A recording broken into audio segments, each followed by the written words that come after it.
Hello, Louisville. Guess who's coming to dinner?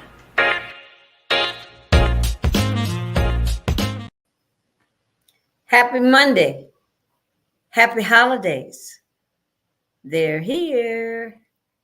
It's that time of the year. Welcome to Guess Who's Coming to Dinner. I am your host, Janis Carter Miller. And today was a kind of difficult day. I had to do some juggling. Things didn't fall into place kind of like they usually do. But so it just inspired me to how can I say this? To invigorate the spirit of Miss Emily. So I put on one of Miss Emily's tops. And naturally, my mother was known for her hats. And I beat the face a little bit, put on some sparkly earrings. I love earrings. And thought I would just kind of start the festivities off today. How about that? We've had Light Up Louisville. I'm going to be talking to you about things that are going on in the city, some things that maybe I just needed to touch on. So you're just having a conversation with me. So if you've got your dinner, your glass of wine, join me. Pull up a chair. See what's going on. There might be something you need to know about. And the first thing that I think you really need to know about is the deadline to sign your child up who's either going into, I think it's the 6th grade or the 9th grade, that live in a choice zone. Got me? I think this is for next year's school year, that your child can sign up possibly if you live in a choice zone to go to a school in your neighborhood. So we can cut out these long bus rides to and from school and getting up 4:00 in the morning. Come on. I think I got up at 6:45. I was at Shawnee by 8:20. That's when the first bell rang. Okay. So the deadline is this Friday, December 16th. If you didn't know, now you know. If you know somebody that doesn't know it's coming up this Friday, so when next year starts, you won't have complaints that you couldn't get your child in. You missed the deadline. I'm telling you, it's Friday, December 16th. And that wasn't only just for the choice plan. It's also if you want your child to go to a magnet school. The deadline to sign up for the magnet schools is also this Friday, December 16th. Shawnee is one of those choice zones in the West. Thank you, Jesus. I think that's one of the reasons that our kids have so much problems getting along with each other, because they don't know each other like we knew each other when we were coming up. Because the majority of the kids that lived in the West End went to Shawnee. Some that wanted to go to Central, they went to Central, no problem. Some that wanted to go to Male or Manual, they went to Male or Manual, no problem. But most of us that lived in the West, that went to Shawnee, we knew one another. We went to football games together. We went to basketball games together. We went to the dances at the Y. We knew each other. Our kids in the West don't know each other. Half of them go to PRP or Butler or Western or Ballard. They're all over the city.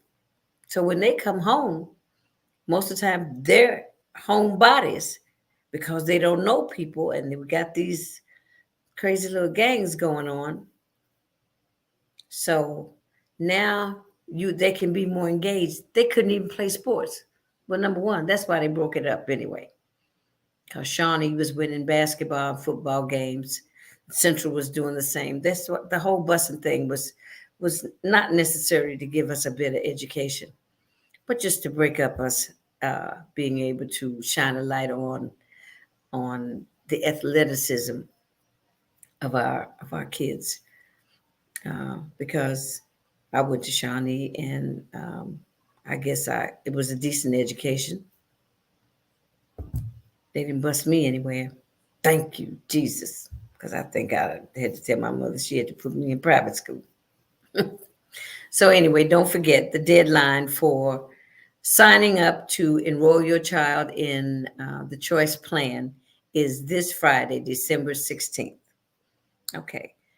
We got a 5-course conversation here. That's the first course. And I'm going to come back and touch on that before we go off the air. But if you're watching, one of the things I'd like for you to do, if you're on Facebook, like us. If you're on Facebook, share us with someone else. I meet people all the time. They say, I watch your podcast, but I don't know if you don't make some kind of notification and let me know that you're watching.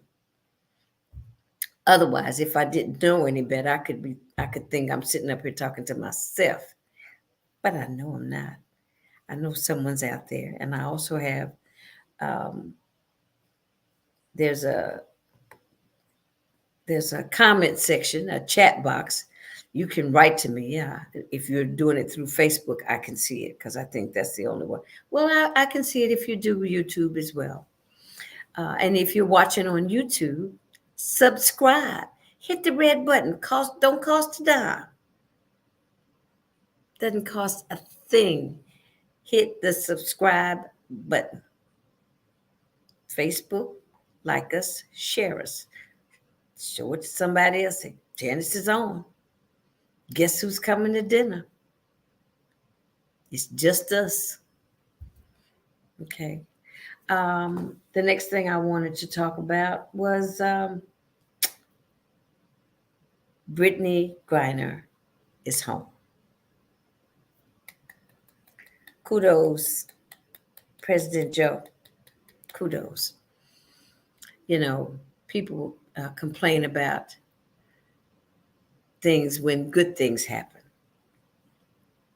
It's almost like that old saying, you're damned if you do, you're damned if you don't. But she's home. That was the deal that was on the table. Brittany Griner is home. But that's also a message to those of you traveling out of the country. Be careful what you take into other people's countries. Other countries have different rules than us.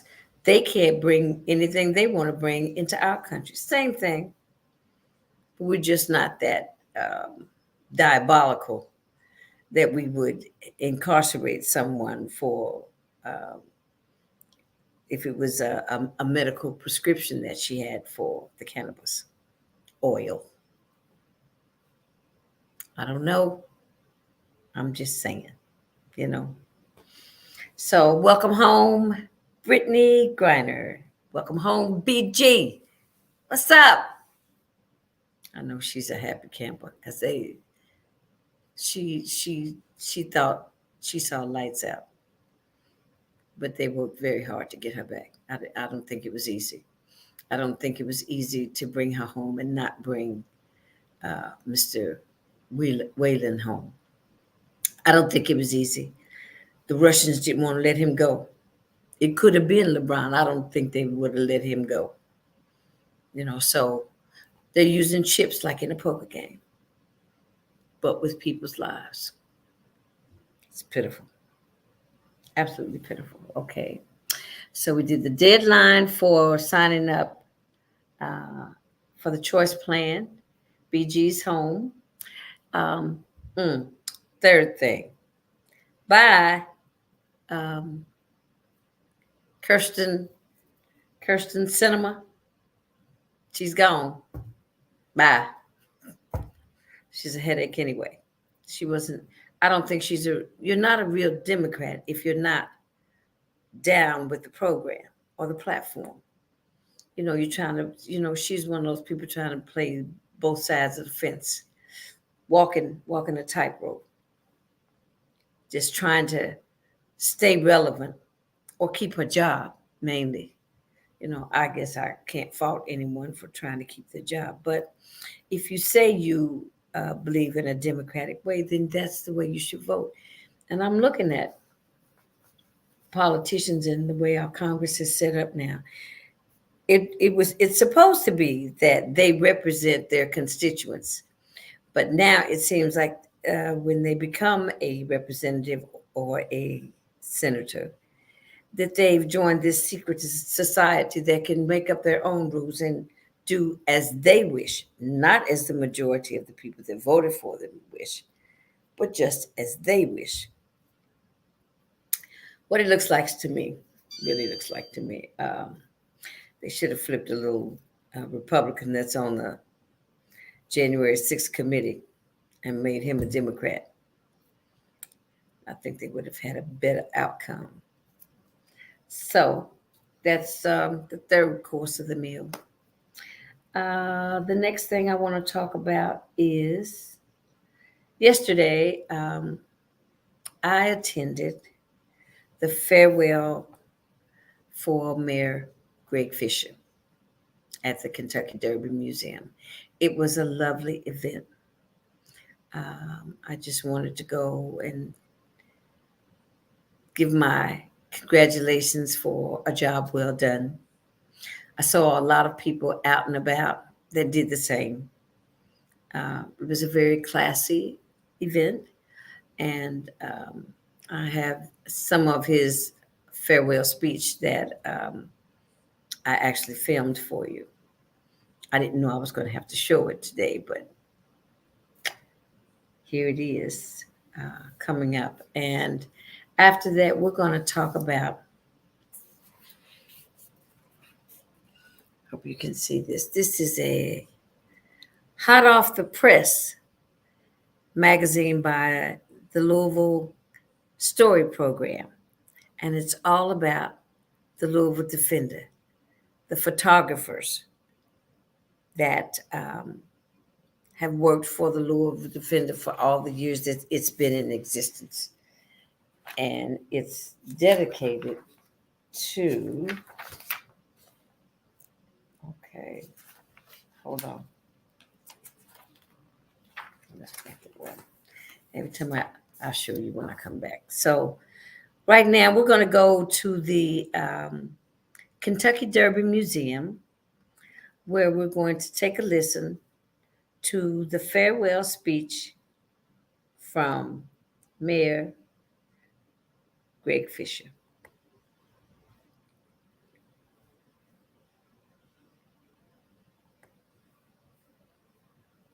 Just hold on. I got trying something different all the time. Day in January, the theme of my first inaugural address was one city, one community, one family. Why? It was because I knew that how we would work with and depend on each other in good times and bad would determine our destiny. And the bonds of this people, and the people in this room, really run deep. Because the way that we dedicated everything we had to improving the lives and opportunities of our fellow Louisvillians who from day one, we have regarded with deep love as one community and one family as they have kept the faith in us. Some days, perhaps a little more than others. But our bonds are strong because of our shared work and because of what we have experienced together and because of the nature of the work that we have done. Work to ensure that everybody in every neighborhood shares success. And Muhammad Ali once said, if it's true, it ain't right. Because we've accomplished a lot together. Building a renaissance, certainly a platform for a renaissance for our city in so many areas. So I'm going to brag a little bit. Fortunately, this is going to be a real short speech, but bear with me. But think about all the things that we've done with economic and workforce development, our built environment and infrastructure, globalizing our city, hospitality and tourism, educational opportunity, public safety, racial justice, compassion and equity, public health and sustainability, and affordable housing. Now, to be sure, we have, like any family, been through a hell of a lot together these past 12 years. Good times, sad times, challenging times, victorious times. We've laughed, we've cried, and sometimes we did both at the same time. Now, there's no doubt that this family's matriarch is our indomitable deputy mayor, Ellen Hess.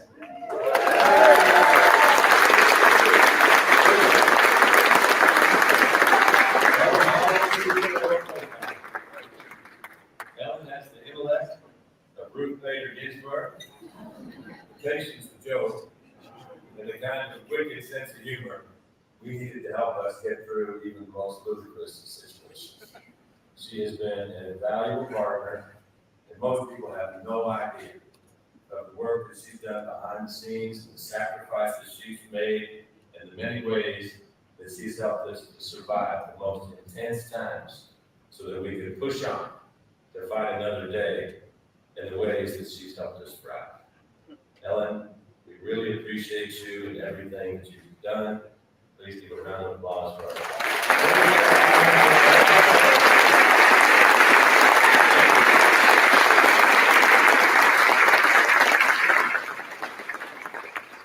And Ellen will tell you she cannot have achieved so much without the tireless support of Katie Dalinger, our Deputy Chief of Staff.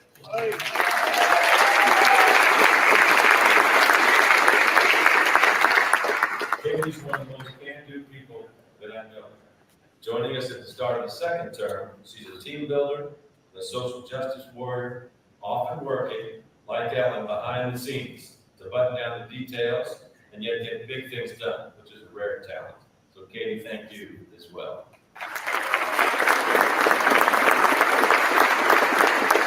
And I'd like to thank folks that preceded me in office who indelibly shaped our city. Dave Armstrong, who encouraged me to pursue public service, Rebecca Jackson, and previous mayor, Jerry Abramson. And another congratulations on behalf of all of us to Mayor-elect Craig Greenberg. Best wishes to him for the journey that awaits him. It's a hell of a journey. And as the hard work of the new administration begins, know that we stand ready to help Craig and the entire administration in any way needed to continue growing opportunity for every Louisvillian. And a special shout out to our congressman of these past 16 years, John Garner.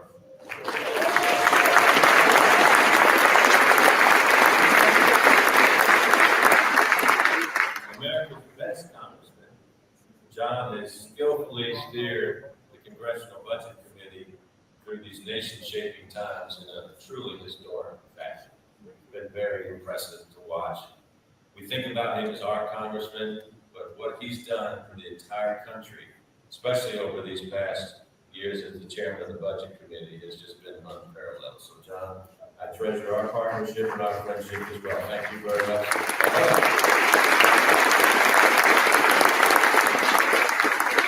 And then to my entire Metro government team, past and present, all Metro employees, a huge, huge thank you for the incredible and absolutely essential jobs that you do each and every day. From our chiefs and directors, nationally recognized innovators who have faced incredible challenges, to our first responders who work tirelessly day and night to keep us safe, to every single Metro government employee who showed up, even in the toughest times, and answered the call to public service. And I can tell you that having worked in the private sector most of my life, I can testify that there is nothing that matches the passion and dedication to making our world a better place than our Metro government employees. I really do.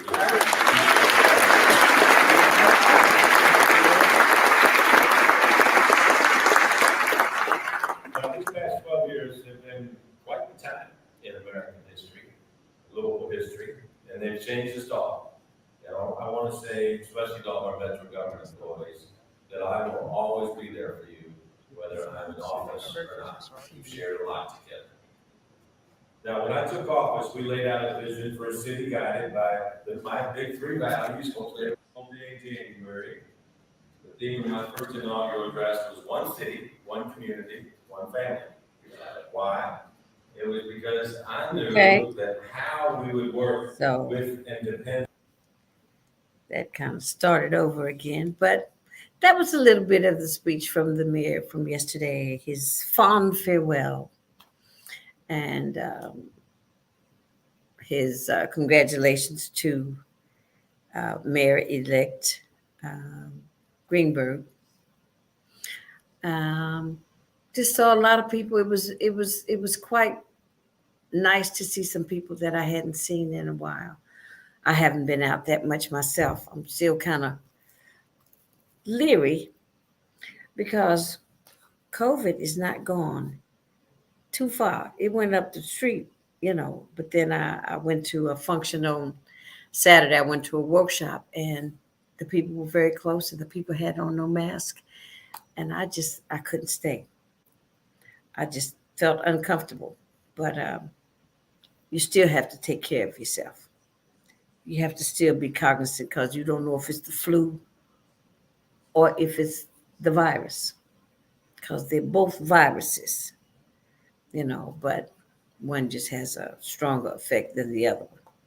So if you haven't got your updated COVID shot, go get it. It's necessary. I got mine. So that's three. Two COVIDs, boosters, and one updated booster. You need them. So coming back to, I had a meeting with the Eliza Tevis Society on Friday. And while we were at the meeting trying to get ready for 2023, because we're moving, we're doing some things.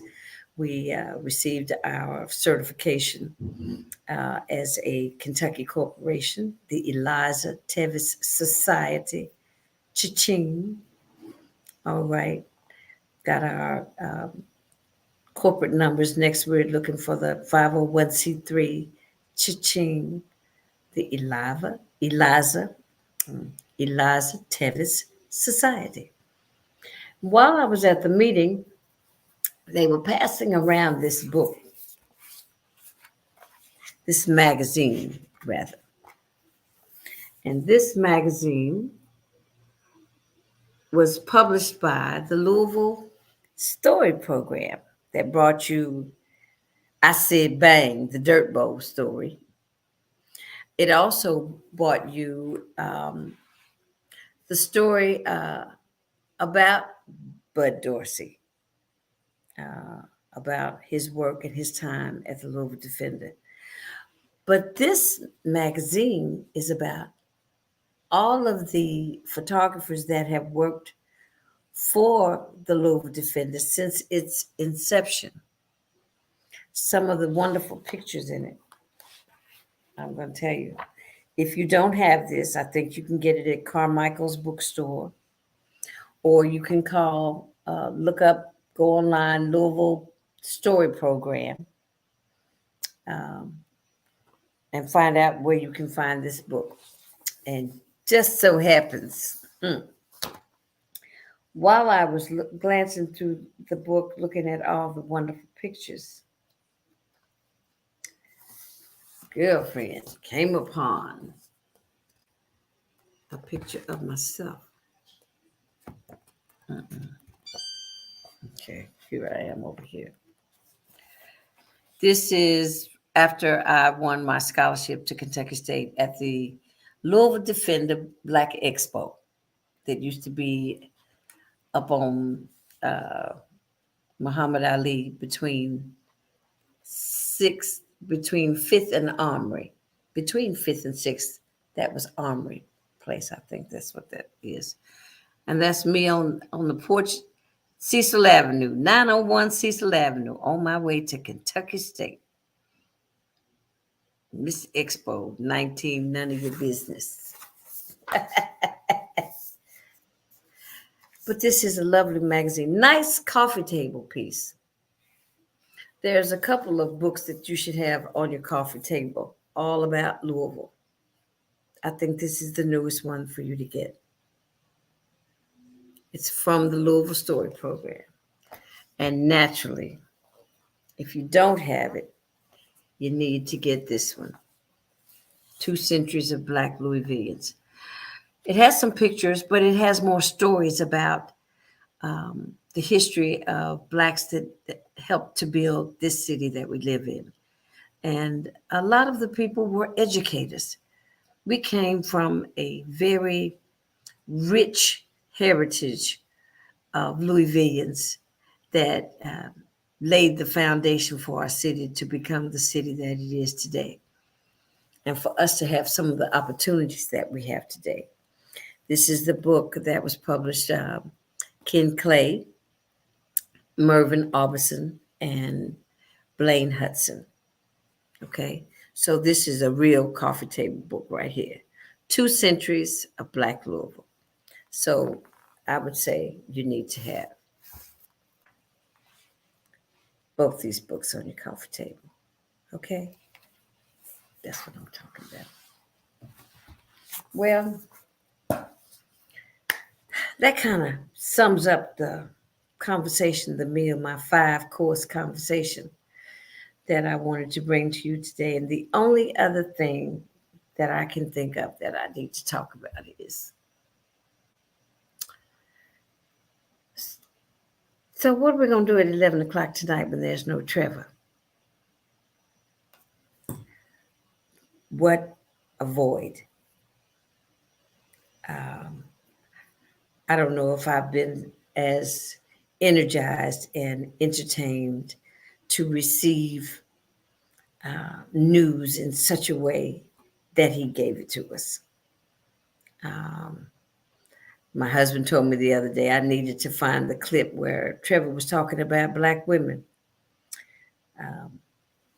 They say it's on YouTube. I have to look it up, but my husband informed me that Trevor said, if you want to know anything about America, ask a black woman. I said, what? I said, I knew I liked Trevor.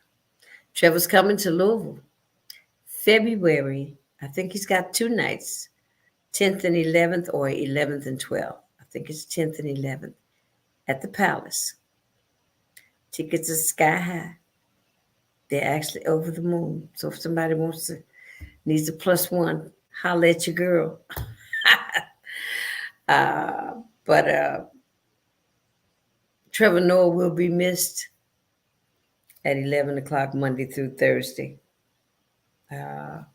What a wonderful introduction during the whole administration before we got back in power. That was a disaster, but Trevor helped lighten the traumatics of it, the tragedy of it all. To me, he had such a way of giving us the news and his perspective and the way his delivery. I thought he was a very classy representation of an African. He wasn't swinging from no trees or nothing like that. He was giving it to you straight, no chaser. So I'm almost done with let me do some of this, but I just want to say that I'm going to miss you, Trevor, and I think everyone else will too. And so what I'd like to do is make a toast to Trevor Noah. Thank you for sharing your intellect with us, for giving us a little ray of hope by looking at things maybe in a different way or understanding how we are seen in the world so we can better see ourselves. I think you did a fabulous job. I know a lot of people will miss Trevor at 11 o'clock. I might have to start going to bed early. So here's to you, Trevor Noah. Good luck in all your endeavors, and hope to see you in February at the Palace in Louisville, Kentucky. Cheers. It's dinner time. Go have your dinner. We'll see you next week.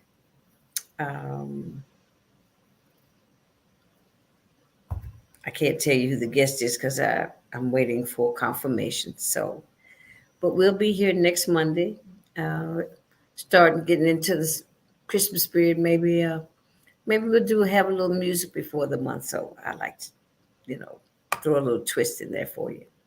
So take care. Bon appetit. It's dinner time.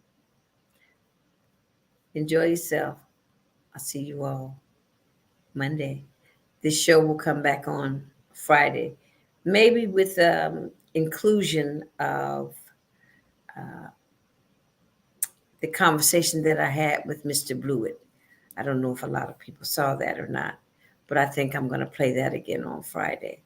I can kind of pick and choose some of the shows that I've done that you may have missed to do an encore. I call them encores. So Friday we'll have an encore performance, and we'll see you Monday, brand new, sparkling for the holidays. Take care. Au revoir. Bon